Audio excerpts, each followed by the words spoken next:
Jadi kalau orang lain tanggal 1-nya 30 hari nunggu, saya tanggal 1-nya setiap hari. Wa yarzuqu min haitsu la yahtasib. Saya bebaskan pikiran saya tentang uang. Karena Allah akan mengkis rezeki dari arah yang tidak pernah disangka. Coba, beda nggak? Dibaca 1000 kali wa yarzuqu min haitsu la yahtasib dengan dipahami petunjuknya, diimplementasikan dalam hidup. Berbeda nasibnya? Beda.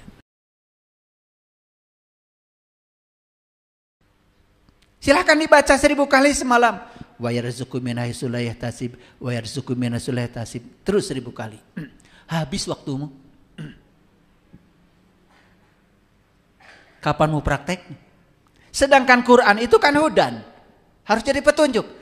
Apa petunjuknya dari kata-kata itu? Ambil petunjuknya, implementasikan dalam hidup. Tambah lagi, saya kalau berbuat baik pada orang, saya tidak memikirkan dia harus berbuat baik pada saya.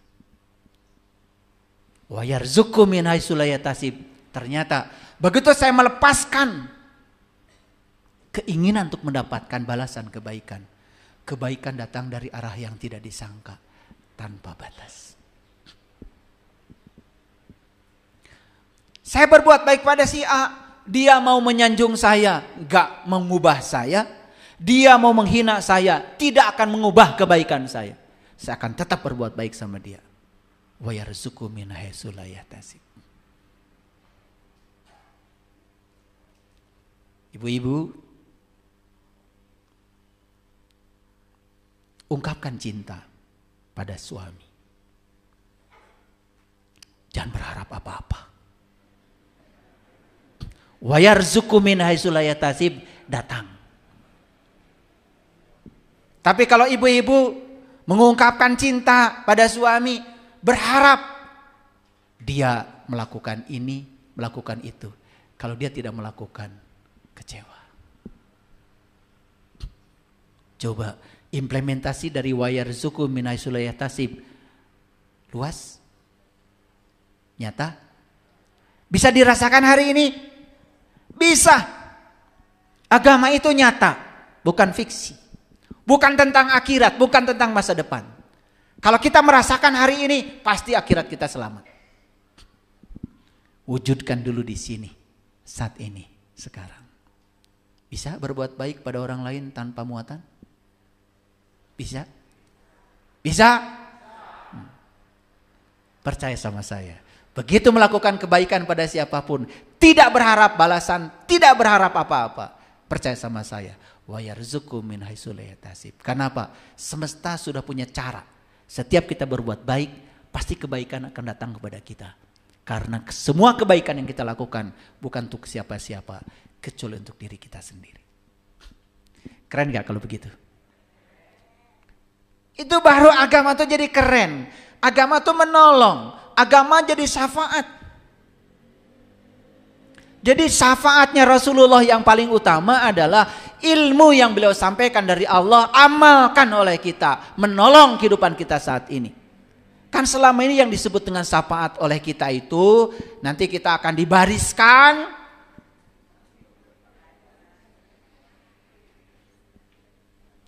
Ini dapat syafaat, ini dapat syafaat, ini dapat syafaat, ini tidak. Begitu? Bukan itu. Syafaat itu nyata sekarang. Syafaat itu adalah pertolongan. Wujudnya syafaat adalah ilmu yang kita amalkan. Nyata dalam hidup. Oke, sekarang kita lihat gambar berikut ini. Ada yang namanya passion. Nah, maaf ya, saya terjemahkan. Tenang. Passion itu segala hal yang kita sukai dalam hidup. Passion. Karena setiap manusia datang ke dunia ini sebetulnya jenius di bidangnya. Ikan tuh jenius dalam urusan berenang. Tapi sangat idiot disuruh memanjat. Monyet jenius dalam urusan memanjat. Idiot kalau disuruh berenang. Jadi semua makhluk hidup datang ke semesta ini jenius. Dan saya yakinkan pada hadirin semua, kalian semua itu jenius. Pertanyaannya, sudah menemukan gak kalian jeniusnya di bidang apa? Kalau sampai setua ini belum menemukan jeniusnya, itu sudah yakin hidupnya penuh dengan penderitaan. Tidak menemukan Allah titipkan apa pada diri saya. Coba. Yang jenius di bidang masak dan kemudian mengembangkan jenius di bidang itu, sekarang sudah bikin toko kue, restoran, catering, umroh setiap bulan, haji setiap tahun. Kenapa? Dia menemukan jeniusnya. Ternyata saya jenius di bidang siksik menyiksik. Saya jenius di bidang goreng menggoreng. Dan beda, masakan yang dibuat oleh orang yang penuh cinta, kan dia senang melakukannya, beda rasanya. Walaupun sama resepnya, dengan orang yang memasak karena terpaksa. Nih ibu-ibu masak sambil marah-marah, moal ngeunah. Saya kasih tahu, tidak ada cinta di situ, tidak ada rasa. Ini sains, bukan ilmu nujum, sains. Dan sekarang saya akan tunjukkan. Baik, kita lihat. Passion itu apa? Apa yang kita sukai. What you love. Bahasa Inggrisnya itu namanya passion. What the world needs. Itu namanya mission. Mission itu apa yang dibutuhkan dunia. Awas, hati-hati. Saya sudah menemukan kesenangan saya. Tetapi apakah yang Anda senangi itu dibutuhkan dunia apa tidak? Kalau dunia tidak membutuhkan, itu bukan passion. Makanya banyak orang yang menyalurkan hobi, tapi hobinya itu sekedar untuk kesenangan diri. Hobinya itu tidak berkontribusi pada dunia. Itu bukan passion. Tidak bermakna hidupnya. Main gaple aja karena hobi. Pertanyaannya, dibutuhkan gak oleh dunia? Ada yang hobinya main bola, ngocek bola terus. Ternyata keahlian dia dalam main bola dibutuhkan oleh negaranya. Nah, itu baru ada maknanya. Makanya kalian itu kan bisa segala. Main bola bisa, badminton bisa, catur bisa, voli bisa, basket bisa. Nu jadi duit. Hati-hati, itu bukan passion itu. Passion itu harus ada hubungan dengan mission. Apakah yang Anda sukai itu dibutuhkan dunia? Yang suka memasak dibutuhkan oleh dunia. Ternyata banyak orang yang butuh layanan makanan yang enak. Karena tidak semua orang diberi kemampuan itu. Itu passion sudah nyambung dengan mission. Yang ketiga, vocation. Vocation itu what you can be paid for. Anda dibayar untuk apa? Kemudian yang keempat adalah profession. Profession itu adalah what you are good at. Kamu ahli di bidang apa? Yuk, sekarang kita cari titik temunya. Saya sudah menemukan yang saya suka. Pertanyaannya, apakah itu dibutuhkan dunia atau tidak? Tuh, berarti belum menemukan makna hidup. Saya sudah punya keahlian, profession.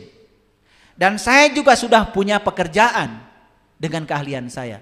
Dan saya dibayar oleh orang dengan keahlian saya. Pertanyaannya, apakah Anda senang di bidang itu? Banyak orang yang bekerja Senin, Selasa, Rabu, Kamis, Jumat asa di neraka.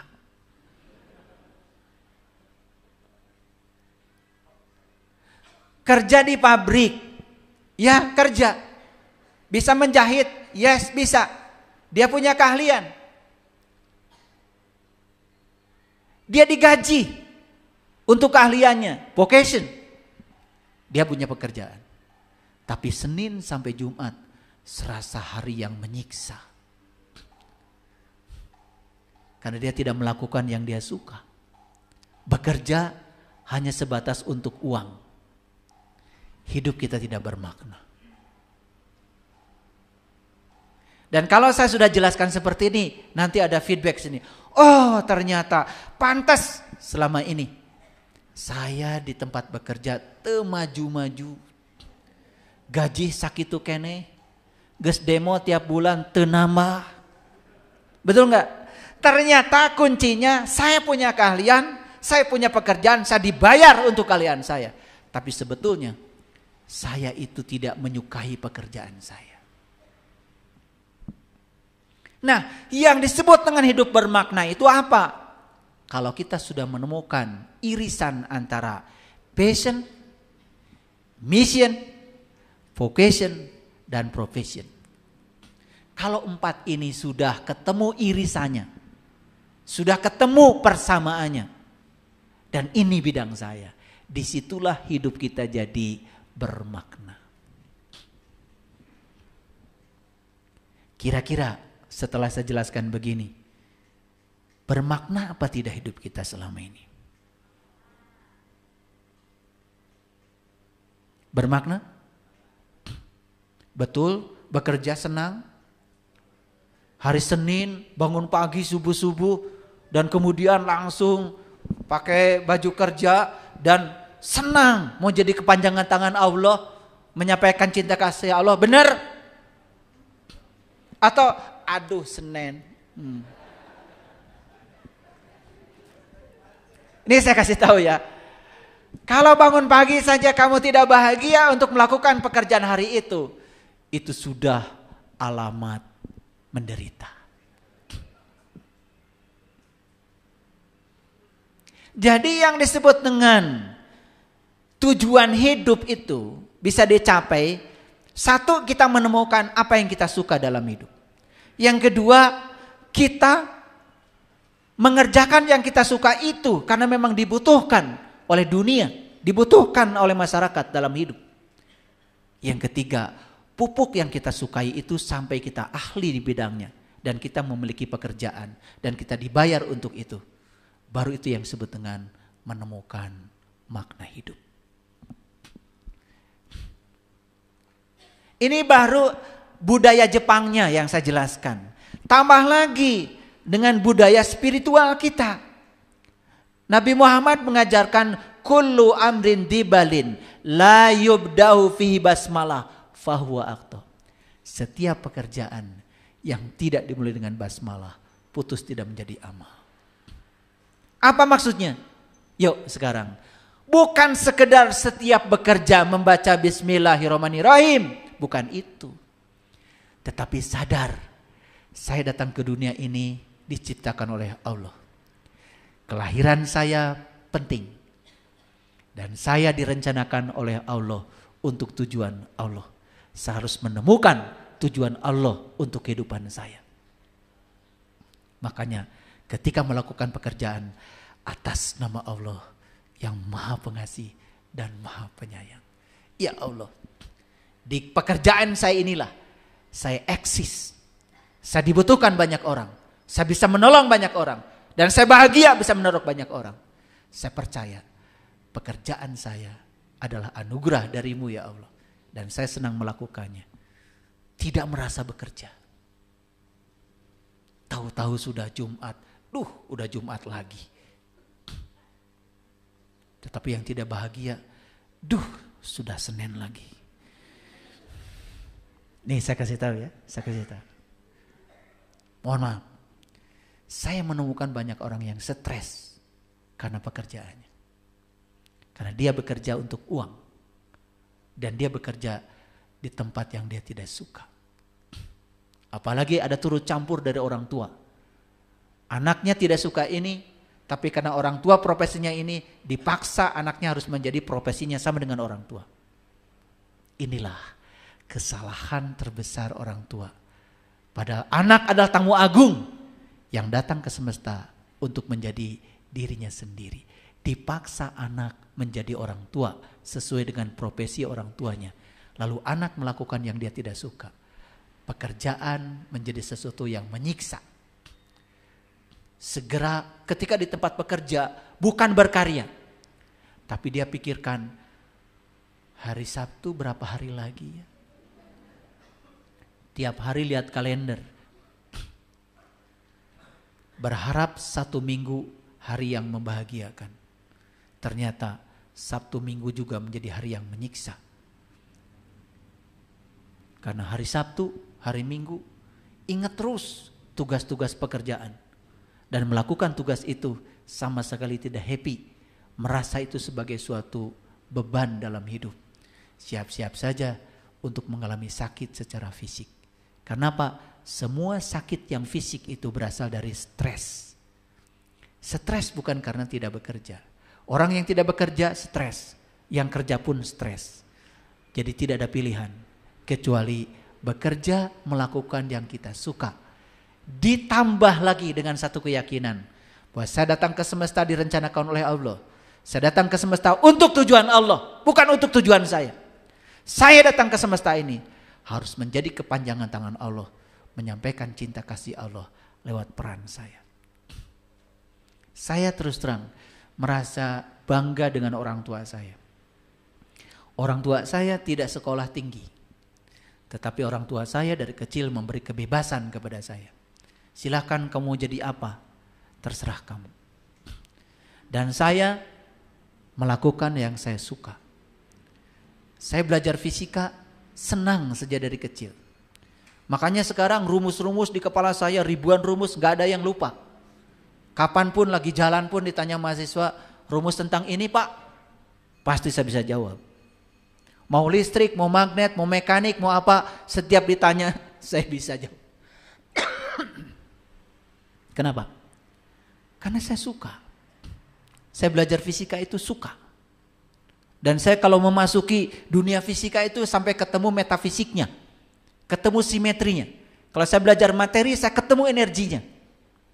Makanya kalau saya ngajar di kelas, selalu saya membawa pelajaran fisika itu kepada pengenalan kepada Tuhan. Karena fisika itu fisik, alam semesta. Alam semesta diciptakan oleh Allah. Karena Allah ingin dikenal. Makanya setiap saya masuk kelas, saya selalu menyampaikan hadis qudsi yang berbunyi, kuntu kanzan mahfian wa ahbabtu an u'rifa faholaktu khalqan. Aku adalah suatu perbendaharaan yang tersembunyi. Aku ingin agar aku dikenal. Maka aku ciptakan ciptaan agar dengan ciptaan kalian mengenali aku. Dan saya bilang sama mahasiswa saya, belajar fisika dengan saya untuk mengenali Tuhan. Keren gak? Sehingga saya menjadi jalan untuk mereka mengenal Tuhan. Makanya saya tidak merasa saya bekerja. Saya tidak menunggu gaji tanggal 1. Karena setiap hari tanggal 1. Wa yarzuqu min haitsu la yahtasib. Itu kerennya kalau petunjuk kitab suci itu kita implementasikan dalam hidup. Makanya saya sering mengatakan, sekarang ini kita tidak butuh penghafal Al-Quran. Yang kita butuhkan adalah pengamal Al-Quran. HP saya ini 30 juz hafal. Silahkan tanya, mau ayat yang mana? Saya jawab. Tanya HP saya, Quran tentang zakat ada berapa ayat? Tanya aja, Quran tentang zakat berapa ayat? Keluar semua ayatnya. Pinter HP saya. Duluan masuk surganya daripada saya.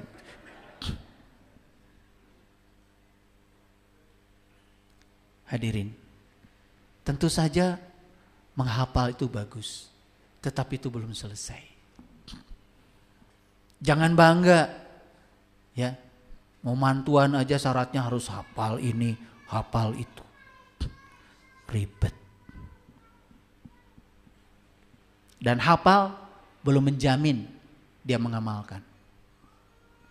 Tapi setiap yang mengamalkan dijamin pasti hafal. Paham maksud saya? Yuk, sekarang kita lihat sekali lagi. Jadi begitu kita menemukan irisan antara passion, mission, vocation, profession,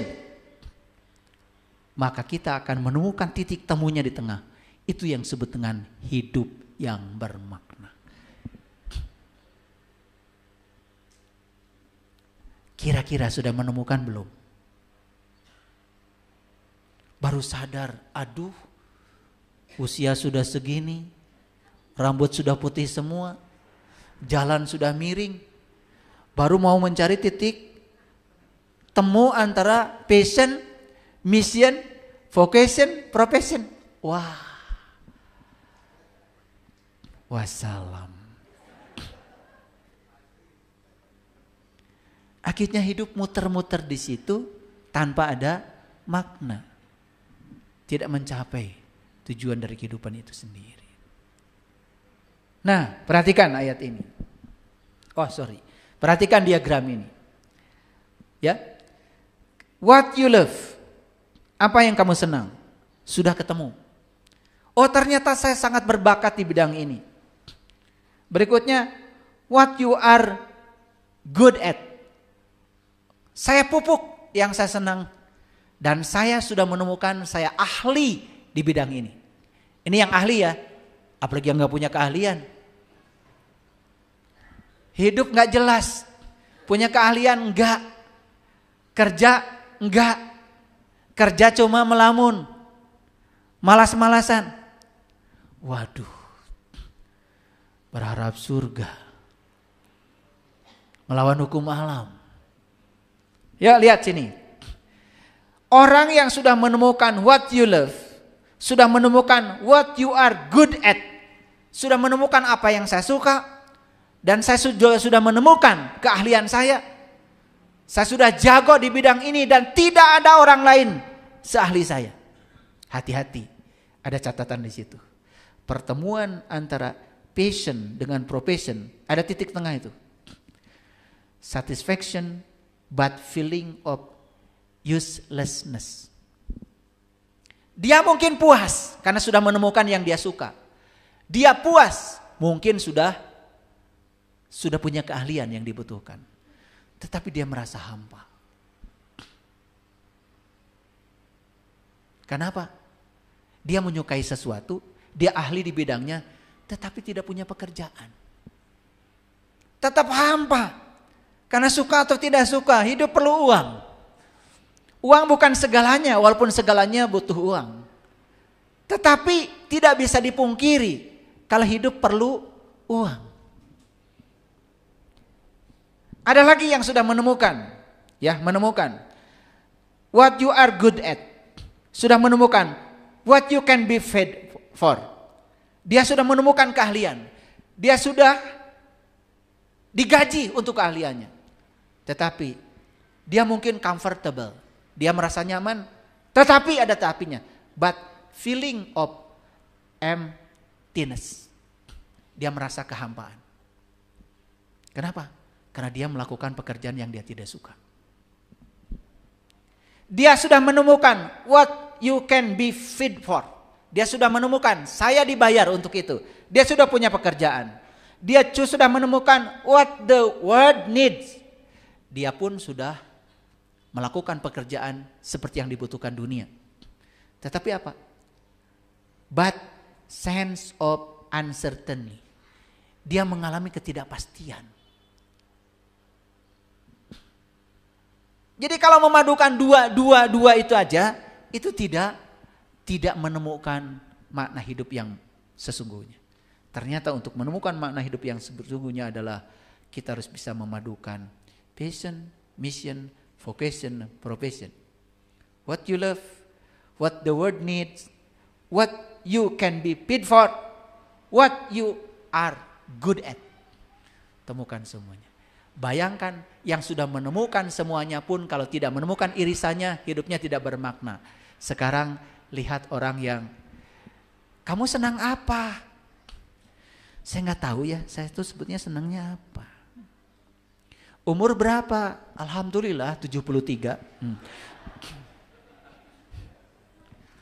Ari gawe naon wae, umur 73 sampai tidak tahu kamu senangnya apa.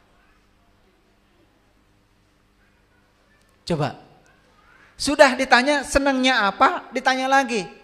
Apakah kamu dibutuhkan oleh dunia? Nah itu masalahnya. Dunia butuh saya apa tidak? Terus apakah kamu dibayar atas upayamu, jerih payahmu? Itu masalahnya. Sampai sekarang saya masih merasa miskin. Nu mayar. Coba hadirin, yang sudah menemukan vision, mission, vocation, profession, tetapi dia tidak menemukan irisannya, itu saja hidupnya tidak bermakna. Bayangkan yang senang apa, gak tahu. Keahliannya di bidang apa, tenyaho. Betul nggak? Awas ya. Kalau ceramah itu bukan keahlian, ngomong. Makanya saya tidak mau ceramah. Saya bekerja. Saya tetap bekerja sampai sekarang. Saya bekerja. Karena memang saya keahlian saya di bidang itu. Di bidang itu saya bisa menerapkan ceramah saya. Paham maksud saya? Kan di situ saya bisa mengevaluasi. Apakah yang saya ceramahkan itu benar atau tidak? Betul nggak? Bermanfaat bagi diri saya atau tidak? Kan saya bisa mengevaluasi diri.